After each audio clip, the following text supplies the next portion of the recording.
오늘 우리에게 주시는 하나님의 말씀 출애굽기 31장 12절부터 17절까지 말씀입니다. 출애굽기 31장 12절부터 17절까지 말씀. 저와 함께 한 절씩 교독하시겠습니다.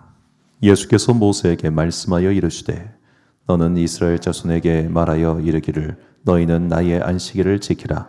이는 나와 너희 사이에 너희 대대의 표징이니 나는 너희를 거룩하게 하는 여호와인 줄 너희가 알게 함이라.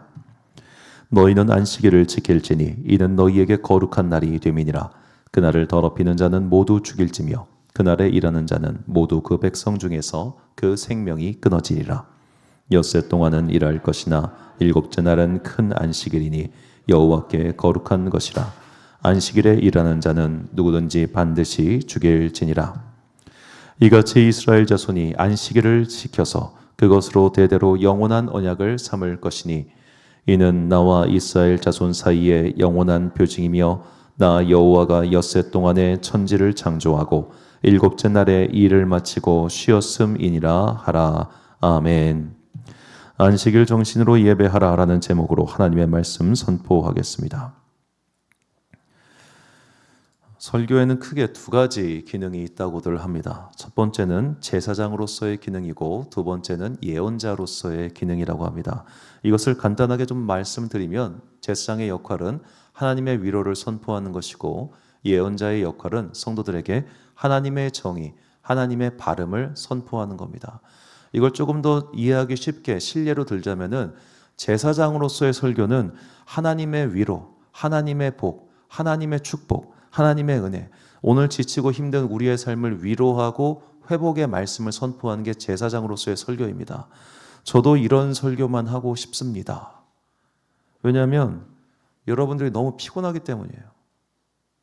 지금 이제 끝나고 또 일하러 가셔야 되는 분도 있고 또 밤새서 일하고 나오신 분도 있고 혹은 내일부터 또 힘들게 일해야 되는 분들도 있는데 굳이 일주일에 하루 교회 나와서 설교를 듣는 게 예언자적 설교. 당신 그렇게 살면 큰일 나. 당신 그렇게 살면 얻어맞아. 당신 그렇게 살면 벌받아. 이런 류의 설교를 듣고 싶겠어요? 기분 찝찝하겠지? 좋은 말 듣고 기분 좋게 가면은 좋잖아요. 저도 그렇게 설교를 하고 싶은데 하필이면 오늘 본문이 그거를 용납하지 않는 부분이라 매우 죄송한 마음으로 밑밥을 길게 깔고 설교할 정도니 야 오늘 설교 좀 세겠다라는 생각이 저도 절로 듭니다. 원고를 완성하고 저도 놀랐어요. 왜 이런 말씀을 주셔가지고 내가 마음이 이렇게 힘든가. 자, 오늘 본문 말씀 보니까 13절과 14절에 이는 이스라엘 자손에게 말하여 이르기를 너희는 나의 안식일을 지키라. 나는 너희를 거룩하게 한 여호와인 줄 너희가 알게 함이라. 너희는 안식일을 지킬지니 이는 너희의 거룩한 날이 됨이니라. 그날을 더럽히는 자는 모두 뭐하라? 죽일지며 그날에 일하는 자는 뭐하라? 생명이 끊어지리라. 그러니까 안식일의 규정, 안식일의 율법 자체가 세요. 그럼 하나님께서 왜 이렇게 안식일에 대한 율법을 강하게 말씀하셨나? 죽여라. 이렇게 단호하게. 그것은 그만큼 우리가 안식일에 담겨있는 하나님의 마음을 따라 살기가 어렵기 때문입니다. 자, 오늘은 우리가 이 안식일의 정신과 예배를 결합하여 어떻게 우리가 예배를 드려야 하는가를 쭉 말씀드리고자 합니다. 불편한 말씀일 수도 있겠습니다만 이 불편함을 좀 내 마음속의 기준, 잣대로 삼아서 우리가 예배가 이렇게 돼야 되는구나. 그냥 이렇게 생각하시면 돼요. 이거는 그냥 여러분들에게 시험 문제 100점 맞으세요라고 가르쳐 드리는 거예요. 근데 100점 못 맞을 거잖아요. 그렇죠? 그러니까 100점을 향해 달려가는 와중에 있다라고 생각하시고 좀 너무 높은 기준을 제시하는 건 맞습니다만 그 기준에 맞게 우리가 날마다 성숙해 나가기를 간절히 소망합니다. 자, 첫 번째로 안식일 정치로 예배를 드리라는 것은 예배를 준비하는 예배를 드리라는 뜻입니다. 안식일 율법은 가장 처음 나온 게 바로 십계명에서 나옵니다. 하나님께서 최초로 인류에게 10가지 계명을 적어서 주신 겁니다.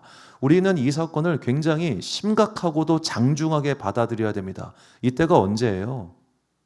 이때가 기원전 15세기요.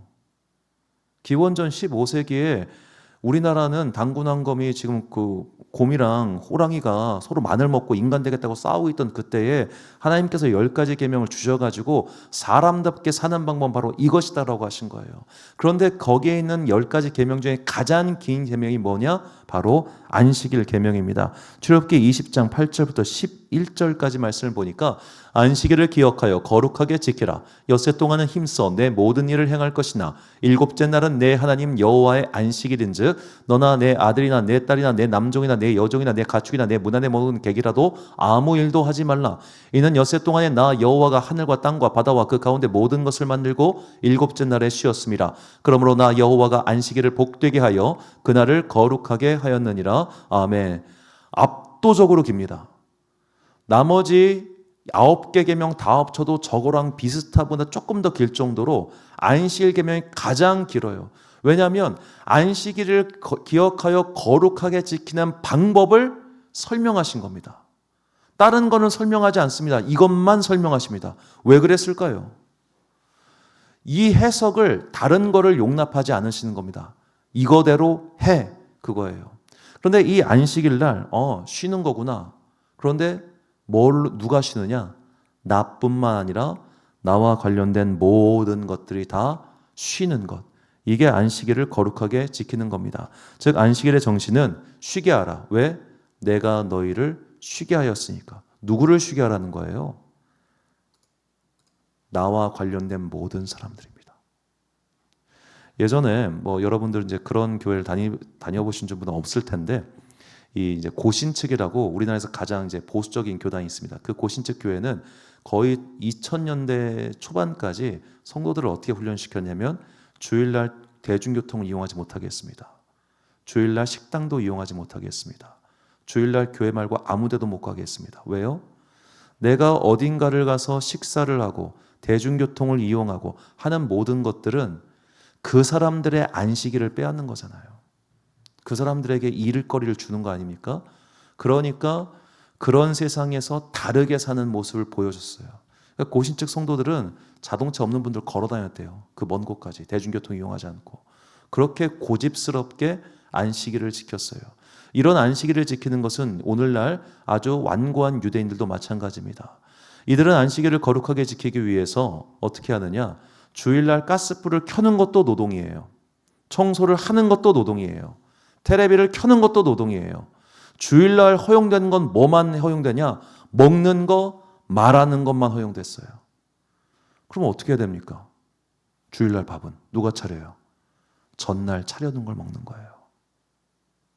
즉 우리가 안식일을 거룩하게 지키기 위해서 그리고 나와 관련된 모든 사람들이 쉬게 하기 위해서는 어떻게 해야 됩니까?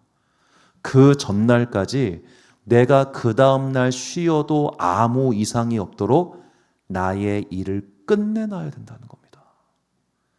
나의 일을 우리로 치면은 이제 유대인들은 토요일날 안식일을 지켰고 우리는 부활 후 첫날 예배를 드리기 때문에 안식 후 첫날 예배를 드리기 때문에 바로 일요일이지만 이 사람들은 금요일날 저녁이 안식일 될 때까지 일을 다 끝내놓는 거예요. 안식일을 거룩하게 지키기 위해서 그 전날까지 바쁘게 사는 것, 이게 안식일 정신이라는 겁니다. 6일 동안 열심히 살아. 그리고 7일날 네가 일을 하지 않아도 아무런 지장이 없게끔 오늘 우리에게 적용시킨다면 네가 주일 예배 드리는 데 있어서 어떠한 방해 요소가 생기지 않게끔 너 토요일까지 정신 차리고 살아. 이게 안식일 정신으로 예배를 드리는 겁니다. 그래서 옛날에는 교회에서 이 토요일을 무슨 날이라고 불렀냐면 주일을 준비하는 날이라고 해서 주일의 예비일이라고 토요일을 불렀습니다. 토요일은 어떤 날입니까? 바로 주일을 준비하는 날이라고 하는 거예요. 간단하게 생각해 봅시다. 토요일 날 밤새도록 놀면은 주일 날 예배 드릴 수 있습니까? 자던가 늦게 오던가 둘 중 하나겠죠. 부모님들이 특히 이제 어린아이들 같은 경우는 토요일 되면은 우당탕 쿵탕 쿵탕 하다 늦게 자요. 그러면 주일 아침부터 싸우는 거예요. 탕탕 쿵탕. 그러면 주일날 예배 드릴 때 거룩하게 예배 드릴 수 있겠어요? 아니면 짜증과 분노 가운데 예배 드리겠습니까? 짜증과 분노 가운데 예배 드릴 거 아니에요. 이미 그게 안식일을 거룩하게 못 지킨 거예요. 그것을 위해서 토요일 날 잡돌이를 해가지고 애를 재우는 거죠. 그것을 위해서 토요일 날 내가 열심히 준비해서 예배 드릴 때 딴 생각 나지 않도록, 분주하지 않도록 하는 거죠. 우리가 일에 치이잖아요. 그러면 예배 시간 내내 딴 생각합니다. 아, 끝나고 빨리 가야 되는데, 가서 누구 만나야 되는데, 뭐 해야 되는데, 뭐 해야 되는데.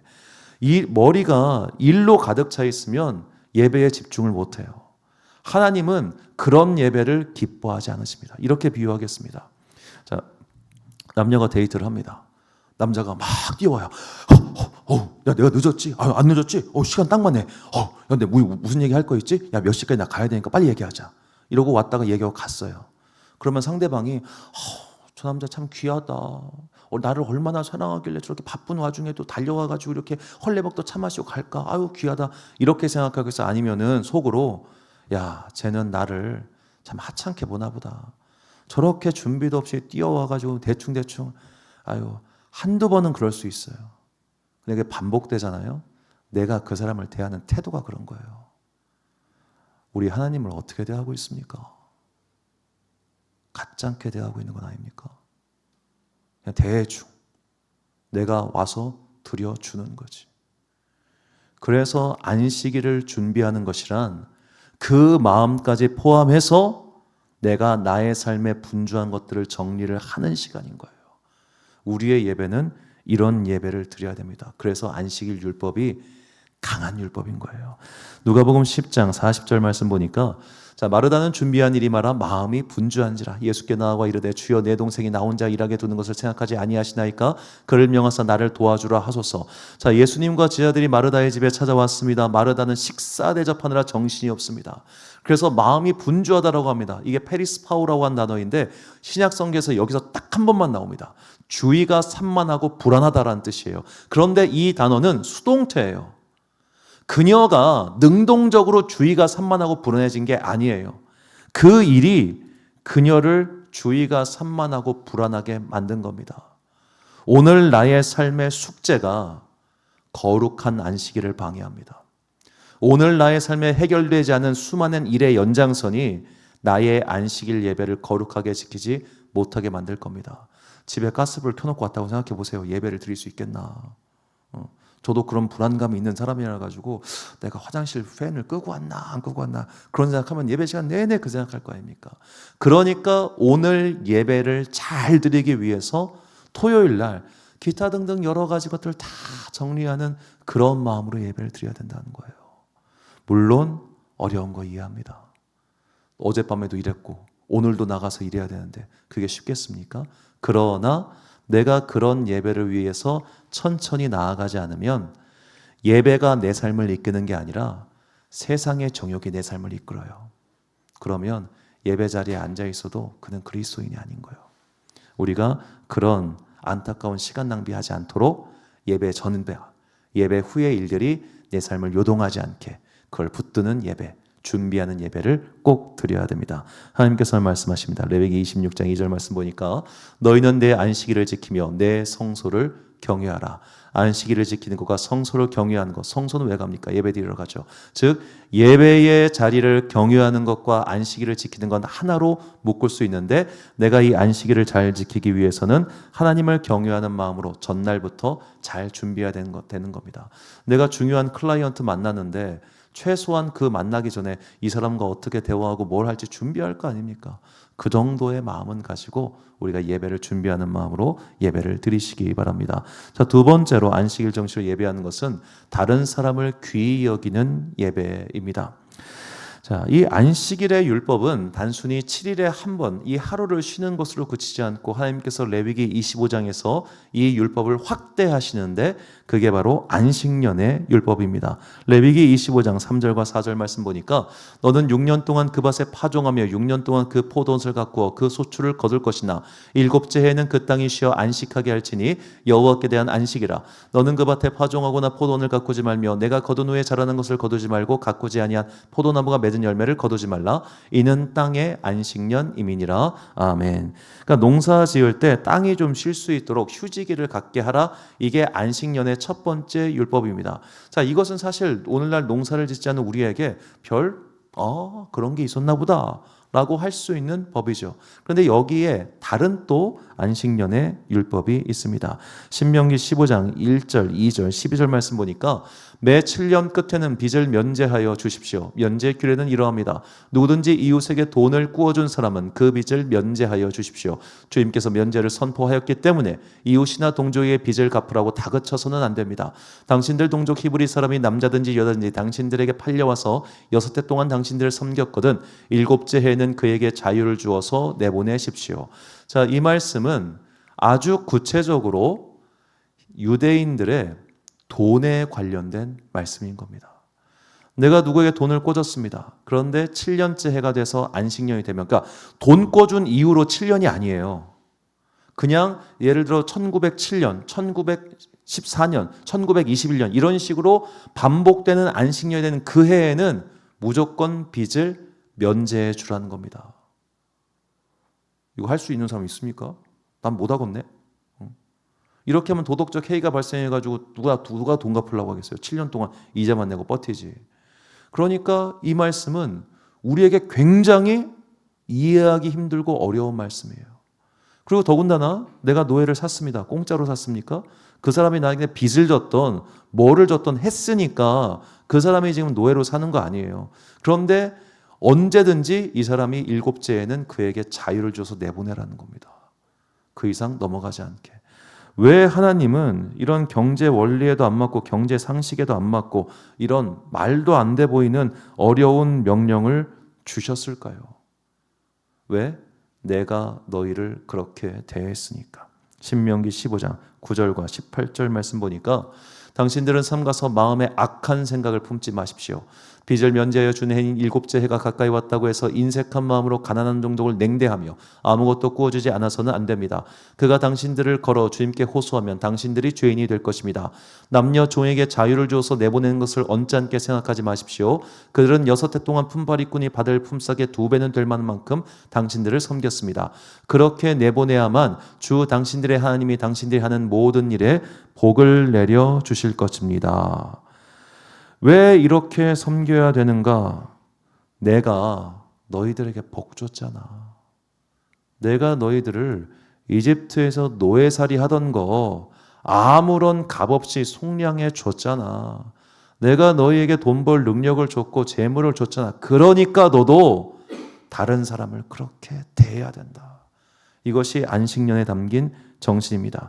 안식년의 정신은 사람을 존대하라. 왜? 내가 너희를 존대하였으니까. 여러분, 이 율법이 얼마나 대단한 율법인지 잘 생각을 해봐야 됩니다. 아까도 말씀드린 것처럼 이 율법이 선포되었을 때 우리는 곰부족과 호랑이 부족이 싸우고 있었다니까요. 노비제도는 당연한 거였다니까요. 우리나라가 21세기 초반까지 노비제도, 100년 전까지 노비제도가 있던 나라입니다. 노비의 자식은 노비죠. 그러니까 뭐가 나왔습니까? 추노. 노비를 쫓아가는 사람. 왜? 내 재산이니까 놔주지 않잖아요. 그런 나라예요. 그런 나라. 그런 나라인데도 꽤나 우리는 서로 대화가 통하니까 양반네 나라였어요. 그런데 하나님께서는 그 한참 전에 야, 아무리 노비를 써도 풀어줘. 7년째는. 왜? 걔도 사람이야. 걔도 자유가 필요해. 야, 빚진 거 다 갚았잖아. 할 몫을 다 했으니까 너 손해본 거 아니야. 풀어줘. 라고 하십니다. 그러니까 이스라엘 율법에는 애당초 뭐가 없어요? 신분제가 없는 거예요. 그리고 이 말씀을 본 사람들이 조선시대 사람들이 선교사를 통해 성경에 이거 보고 자기 집 노비를 풀어줘요. 아, 풀어줘야 되는구나 해가지고. 이 어마어마한 사건 속에서 우리가 배울 수 있는 것은 똑같은 사람이라는 겁니다. 똑같은 피가 흐르는 사람이에요. 그렇다면 오늘 이 정신을 가지고 예배를 드릴 때 우리는 어떻게 예배를 드려야 되겠습니까? 사람 꼴 보며 예배 드리는 겁니다. 사람 꼴 보면서 어떻게 내 주변의 모든 사람이 내 마음에 쏙 들겠습니까? 제발 믿는 사람끼리 서로 꼴 좀 보고 삽시다. 인내하고 사랑하고 버텨주는 거예요. 사도 바울은 말합니다. 데살로니가전서 5장 12절부터 15절까지 말씀 보니까 자, 사랑 안에서 가장 귀히 여기며 너희끼리 화목하라. 또 형제들아 너희를 권면하느니 게으른 자들을 권계하며 마음이 약한 자들을 격려하고 힘이 없는 자들을 붙들어 주며 모든 사람에게 뭐하라? 오래 참으라. 삼가 누가 누구에게든지 악으로 악을 갚지 말게 하고 서로 대하든지 모든 사람을 대하든지 항상 선을 따르라. 아멘. 자, 왜 우리가 모든 사람에 대해서 오래 참아야 됩니까? 내가 볼 때는 꼴보기 싫어요. 내가 볼 때는 비상식적이에요.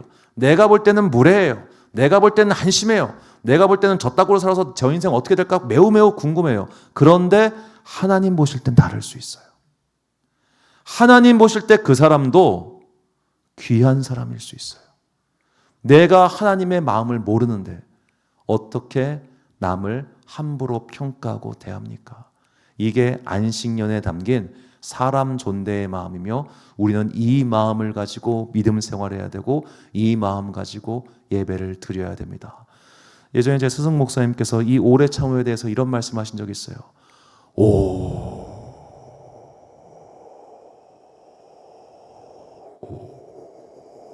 오래 참으라고. 숨 막힐 때까지. 그 사람 때문에 진짜 숨이 턱턱 막힐 것 같은데 오래 참으래요. 왜? 하나님께서 그 오래 참는 너의 모습을 보고 기뻐하시니까. 하나님께서 네가 오래 참는 그 사람을 참아주고 계시니까. 하나님께서 참으시는데 내가 왜? 하나님께서 그를 귀하게 여기시는데 내가 뭐라고? 우리는 이렇게 믿음 생활하면서 여러 사람이 다양한 모습으로 살고 있을 때 그것을 좀 보고 견뎌주는 마음이 필요합니다. 이거 되게 어렵습니다. 어쩌면 우리가 교회 안에서 서로 믿음의 교제를 하기 싫어하는 이유가 서로 꼴 보기 싫어서예요. 그런 것도 있어. 여러분 진짜 사람이 꼴 보기 싫잖아요. 밥 먹는 것도 꼴 보기 싫어. 아우, 왜 숟가락을 저렇게 끄적끄적 먹는지 복스럽게 먹는 사람이 있잖아요. 근데 이게 복스럽게 먹는 것도 사람마다 기준이 달라요.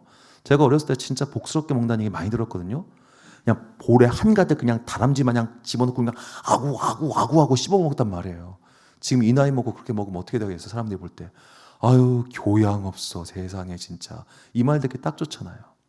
사람마다 때와 상황에 따라서 그리고 본인이 살아온 환경에 따라서 가치관이 다 다릅니다. 행주 짜는 법도 달라요, 우리가. 그렇기 때문에 나와 다른 거를 견뎌주는 것, 이게 믿음 생활이고 그게 예배드리는 자의 태도입니다. 제발 내 눈에서 쌍심 지키고 저것이 이렇게 보지 마시고 웃으면서 인내하고 받아주고 사랑할 수 있는 그런 예배 항상 드리는 우리 모두가 되기를 간절히 소망합니다. 그래서 사도 바울은 우리에게 말합니다. 갈라디아서 5장 13절 말씀 보니까 형제들아 너희가 자유를 위하여 부르심을 입었으나 그러나 그 자유로 육체의 기회를 삼지 말고 오직 사랑으로 서로 종노릇 하라. 아멘. 하나님께서 우리를 죄의 종에서 건져 주셔서 당신의 자녀로 자유인으로 삼아 주셨습니다. 그 긍휼을 받은 사람들이니까 우리가 다른 사람도 그렇게 사랑하고 인내하고 참아주고 견뎌봅시다. 그게 쉽지 않아요. 사람 꼴 보고 사는 게 제일 어려워. 누가 그런 말 하더라고요. 가장 힘든 게 뭐냐? 변하지 않는 사람과 같이 있는 거예요. 변하지 않는 사람. 우리가 그 사람이 변할 거라고 기대하니까 거기 버티고 있는 겁니다. 근데 안 변하면 어떡할 거예요? 안 변하면. 그래서 몸이 장애가 있는 자녀를 키우는 부모가 힘든 거예요. 안 변하잖아요. 그 안 변하는 세월을 함께 견디는 그 사랑, 그 사랑을, 그 무거운 짐을 하나님께서 우리에게 원하실 때가 있습니다. 그 어려운 사명 앞에 우리가 부름을 받았으니 이 안식년의 정신, 사람을 기다리고 참고 인내하고 버티는 그 사랑의 정신으로 예배드리고 삶을 살아가는 우리 모두가 되기를 주님의 이름으로 축원합니다. 마지막 세 번째로 안식일 정신이란 나의 주인이신 하나님께 예배드리는 것, 이것을 뜻합니다. 자, 이제 여러 가지 율법이 있습니다만 그 율법 가운데 이 안식일의 정신이 가장 크게 확장된 율법이 있습니다. 레위기 25장에 나오는 희년, 기쁨의 해, 희년의 율법입니다. 자, 레위기 25장 10절부터 13절까지 말씀 보면 너희는 50년이 시작되는 이 해를 거룩한 해로 정하고 전국의 모든 거민에게 자유를 선포하여라. 이 해는 너희가 희년으로 누릴 해이다. 이 해는 너희가 유산 곧 분배받은 땅으로 돌아가는 해이며 저마다 가족에게로 돌아가는 해이다. 50년이 시작되는 해는 너희가 희년으로 지켜야 하는 해이다. 희년에는 씨를 뿌리지 말고 저절로 자라는 것을 거두어서도 안 되며 너희가 가꾸지 않은 포도나무에서 저절로 열린 포도도 따서는 안 된다. 이렇게 희년이 되면 너희는 저마다 유산 곧 분배받은 땅으로 돌아가야 한다. 아멘. 자, 이 분배받은 땅으로 돌아가야 된다는 개념을 조금 이해하기 위해서는 우리가 이스라엘 12지파가 사실은 무상으로 이 땅들을 분배받았다는 것을 기억해야 합니다. 하나님께서 모두가 다 이 땅을 정복했죠. 그리고 그 땅을 지파별로 나누어 주셨습니다. 우리 동네 동네로 치면 야 너는 산동리, 야 너는 저쪽 쌍용동, 너는 불당동 이런 식으로 동별로 보낸 거예요. 지파별로, 가족별로. 그렇게 땅을 갖고 시작을 했습니다. 자, 자기 땅 갖고 시작을 했지만 망하는 사람들이 꼭 있잖아요. 게을러서 망하기도 하고 잘못해서 망하기도 하고 해가지고 자기가 가진 땅을 팔았어요. 부동산에 내놓은 거예요. 부동산 시장에. 내놔서 팔렸는데 50년째 되는 해에는 그 값을 지불하지 못했을지라도 원소유주에게 돌려주라는 겁니다. 말도 안 되는 일 아닙니까? 아니 내가 열심히 일해서 잉여자본을 만들어서 그 잉여자본으로 네가 내놨길래 산 거잖아요. 그 사람은 돈을 받았잖아요. 그런데 왜 50년이 됐다고 해서 더구나 이 50년은 산 이후로부터 50년이 아니라 50년마다 돌아오는 희년을 뜻합니다. 그러니까 1950년, 2000년, 2050년 이런 식으로 그때가 되면 돌려주는 거예요. 내가 2049년에 샀어도 2050년이 되면 돌려줘야 되는 게 희년법이에요. 이걸 누가 지켜요? 그래서 실제로 이스라엘 역사 통틀어서 안식년과 희년을 지킨 적이 한 번도 없습니다. 한 번도 없어요. 그래서 우리가 역대하 마지막 장에 보면 어떤 말씀이 나오냐면 너희가 그동안 안식년, 희년 안 지켰지? 오케이. 내가 그거 계산해서 일괄로 지불한다. 그 일괄 지불이 뭐냐면 그들이 포로로 끌려간 거였어요. 그래서 그 땅을 쉬게 하십니다. 이건 다음 이야기입니다만. 자, 이렇게 50년마다 땅을 원상태로 복구시키는 게 희년이에요. 그래서 하나님께서는 이스라엘 모든 공동체가 계속해서 가난한 상태로 대물림되지 않기를 바라신 거예요. 나 때는 가난할 수 있어요. 그러나 50년 후에 내 자식 때는 그래도 조금 나은 삶을 살 수 있도록 만들어주신 법이 바로 희년율법입니다. 히브리어로는 요벨이라고 하고 영어로는 주빌리라고 합니다. 참고로 우리 건물 이쪽 길 건너편 돈가스 가게 아시나요? 그 건물이 요벨 타워예요. 아마도 건물주가 기독교인인 것 같아요. 하여튼 자, 이렇게 최초의 토지 형태로 되돌리는 이 율법이 희년율법이고 말씀드린 것처럼 이것은 너무 어렵기 때문에 사람들이 안 지켰습니다. 자, 그렇다면 하나님께서는 왜 이렇게 어려운 율법을 시행하라고 명령하셨는가? 레위기 25장 23절 말씀 보니까 땅을 아주 팔지는 못한다. 땅은 나의 것이다. 너희는 다만 나그네이며 나에게 와서 사는 임시 거주자일 뿐이다. 즉, 이 땅의 주인은 나니까 너희는 마땅히 나에게 말씀에 순종하라는 겁니다. 즉 희년의 정신은 모든 것의 주인은 하나님이라는 것입니다. 우리의 예배의 주인이 누굽니까? 하나님이시죠. 내 삶의 주인은 누굽니까? 하나님이라고 고백은 하는데 정말 하나님이라고 생각은 하는지요? 프랑스아드 사강이라고 하는 이 프랑스의 작가가 있는데 이 사람이 마약을 딱 소지하고 있다가 공항에서 걸려요. 그리고 그가 세계에 남는 명언을 날립니다. 나는 내 몸을 파괴할 권리가 있다. 이 세상의 모든 약쟁이들이 지금도 하는 말입니다. 내가 나한테 피해줬어? 내가 약해서 너한테 피해줬냐고? 왜 나를 국가가 붙잡아가? 라고 많은 약쟁이들이 말을 하죠. 이게 우리가 생각하는 자유관입니다. 남에게 피해를 끼치지 않는 한 나는 나의 자유를 마음껏 누릴 수 있다고 생각하죠. 그러니까 동성애가 됐든 뭐가 됐든 나는 남에게 피해를 끼치지 않는 한에서는 나의 행복을 최대한도로 추구할 수 있는 권리가 있다고 법이 가르치고 세상이 가르치고 이게 상식입니다. 그런데 하나님 나라에서는 그게 상식이 아닙니다. 너의 인생의 주인공은 네가 아니야. 나야. 라고 하시는 게 하나님의 말씀이세요. 우리는 너무 나 중심적인 행복관, 나 중심적인 인생관, 나 중심의 예배관에 익숙합니다. 그래서 예배를 드리면서도 더우면 덥다고 짜증내고 추우면 춥다고 짜증내고 설교자의 목소리가 높아지면 높아진다고 짜증내고 설교자의 설교 내용이 나랑 관계없으면 그것도 짜증나요. 왜? 나 중심대로니까. 나 중심대로의 생각, 나 중심대로의 사고, 나 중심대로의 습관이 배어 있기 때문에 나와 안 맞는 것은 거부하는 거예요. 이게 아직도 내가 내 인생의 주인이라는 증거입니다. 오늘 나는 정말로 하나님을 나의 인생의 주인으로 모셔본 일은 있습니까? 모시겠다는 결단은 해본 적은 있습니까? 모시겠다는 마음은 한 번쯤은 생각을 해봤습니까? 우리는 어쩌면 한 번도 진지하게 내가 하나님께 나의 인생을 당연히 드린 거예요. 왜? 우리는 종이니까. 당연히 드린 거예요. 그 드린 믿음을 가지고 살아본 적은 있는가? 우리가 정말 그 믿음을 가졌었다면 아마 우리를 통해서 엄청난 능력이 나타났을 겁니다. 자, 우리가 알고 있는 너희가 겨자씨만한 믿음이 있으면 이 산더러 명하여 저리로 가도 갈 것이다 하는 그 겨자씨만한 믿음, 그 믿음에는 조건이 있어요. 누가복음 17장 6절과 9절과 10절 말씀 보니까 너희에게 겨자씨 한 알만한 믿음이 있었더라면 하고 나오고 9절과 10절 너희도 명령받은 것을 다 행한 후에 이르기를 우리는 무익한 종이라 우리가 하여야 할 일을 한 것뿐이라 할지니라. 예수님께서 이 말씀을 왜 붙이셨겠습니까?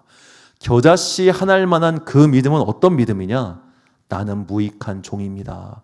하나님만이 나의 주인이십니다. 라고 고백하는 믿음이라는 거예요. 그 믿음, 나는 종입니다 하나님. 주님 나를 사용하여 주옵소서. 나는 종입니다 하나님. 하나님께서 시키는 대로 살겠습니다. 그리고 그것은 내가 한다고 해서 하나님께 무언가를 요구할 권리가 없습니다. 왜? 나는 종이니까. 이런 종의 마음으로 우리가 믿음 생활을 하고 있다면, 그리고 그 마음이 겨자씨야만 할 만큼도 있다면 하나님께서는 당연히 그 참된 종인 우리를 통하여 당신의 놀라운 능력을 나타내 주실 것입니다. 왜 아직도 나의 삶의 문제가 해결되지 않았겠습니까? 왜 아직도 나의 삶에 그런 온갖 장애물들과 어려움들이 있겠습니까? 내가 주인이니까. 그걸 못 버렸으니까. 내 성질머리, 내 계획, 내 꿈, 내 소망, 기타 등등등 내 욕망들 하나도 버린 게 없으니까 인생에 걸리는 게 그렇게 많은 거 아닙니까? 저도 마찬가지예요. 저도 똑같아요. 뭐가 다르겠습니까? 말씀 준비하고 무지하게 찔리는 거예요. 나는 이렇게 예배드리나? 아닌 것 같아서. 정말로 우리가 우리의 인생의 주인이 하나님이라는 마음을 가지고 예배를 드리고 또 그렇게 살아간다면 우리는 정말 완전히 다른 삶을 살 겁니다. 그리고 그 완전히 다른 삶 위에 하나님께서 능력과 복을 주실 것은 명확하지 않겠습니까? 제가 고양이 키우는 분들한테 좀 죄송한데요. 저는 강아지를 굉장히 좋아해요. 왜냐하면 여러분 성경을 잘 보세요. 성경에 고양이가 나오지 않습니다. 이유가 있습니다. 고양이에게서는 믿음을 배울 게 없어서라고 저는 생각을 해요. 근데 개는 자주 나와요. 왜 그럴까요? 개한테는 믿음을 배울 게 너무 많아서 그래요. 자, 시편 123편 2절 말씀 보니까 상전의 손을 바라보는 종들의 눈같이 여주인의 손을 바라보는 여종의 눈같이 저는 여기에 괄호 열고 가로 닫고 주인을 바라보는 강아지의 눈처럼 우리가 그렇게 충성스러운 마음으로 주인이신 하나님을 바라보면 하나님께서 우리의 삶의 일들을 먼저 해결해 주시지 않겠습니까? 그 종이 일 편하게 할 수 있도록 주인 마님께서 착착착 옷도 준비해 주시고 하지 않겠어요? 여러분, 제가 비서를 해보면서 느낀 건데 비서가 결국 뭡니까? 사장님 종 아니에요. 좀 저치게 말하면. 그러면 당연히 회사에서 내가 사장님의 종으로서 일할 수 있도록 다 여건을 마련해 줘요. 차에 기름도 넣어주고 다 해준다고요. 그게 종이로서 일 잘할 수 있게끔. 오늘 우리가 하나님의 종이라고 하는 정체성을 갖고 예배드리고 삶을 살아가면 하나님께서 당연히 우리의 삶 가운데 복을 주시지 않겠냐 이 말입니다. 해결해 주시지 않겠냐 이 말입니다. 그러므로 오늘 아직도 내가 나의 삶의 주인이란 마음이 남아있다면 그 마음을 십자가에 못 박아달라고 매일매일 기도하시고 그것을 실천에 옮기시기 바랍니다. 그때 우리는 하나님의 일하심을 볼 수 있게 될 것입니다. 내가 그렇게 기도했는데도 하나님 왜 내 삶 가운데서 역사하지 않으십니까? 라는 질문이 아직도 내 마음속에 있다면 기도의 방향을 바꿔보십시오. 나는 아직도 내가 주인인가? 내가 주인이기 때문에 내 기도는 여전히 주인인 채 말하는 기도인가? 나는 하나님을 나의 주인으로 진짜 모시고 있는가? 이 질문 속에서 기도하고 예배하고 믿음의 삶을 살아감으로 말미암아 변화를 받으시고 종으로서의 정체성으로 하나님을 기쁘시게 하여 그가 우리에게 주시고자 하는 모든 복과 은혜, 그 능력을 체험하는 여러분과 제가 되시기를 주님의 이름으로 축원합니다. 결단의 말씀 누가복음 12장 42절과 43절 말씀 우리가 찬 목소리로 봉독하겠습니다. 시작. 주께서 이르시되 지혜 있고 진실한 청지기가 되어 주인에게 그 집 종들을 맡아 때를 따라 양식을 나누어 줄 자가 누구냐? 주인이 이를 때에 그 종이 그렇게 하는 것을 보면 그 종은 복이 있으리로다. 아멘. 사랑하는 지혜빛 광성교회 성도 여러분, 그리고 이 주일 예배 함께 드리고 계신 귀한 주님의 자녀 여러분, 먼저 나의 삶의 주인이 하나님이심을 꼭 깨닫고 믿고 살아갑시다. 그때 우리는 하나님의 말씀에 순종해서 내 삶에서 꼴보기 싫고 견디기 힘든 사람도 주님께서 주시는 은혜의 힘으로 넘어갈 수 있게 될 것입니다. 내가 주인의 상을 준비하는 종이라면 당연히 예배 전에 모든 것들을 깔끔히 마무리 짓지 않겠습니까? 그러므로 내 삶의 주인이 하나님이시라는 이 분명한 생각을 잊지 마시고 이것을 통해서 삶의 모든 것들을, 예배의 자리들을 정리정돈해가는, 그래서 복받는 여러분과 제가 되시기를 주님의 이름으로 축원합니다. 우리 함께 찬양 안개가 날 가리어 이 찬양 올려드신 후에 함께 기도하겠습니다.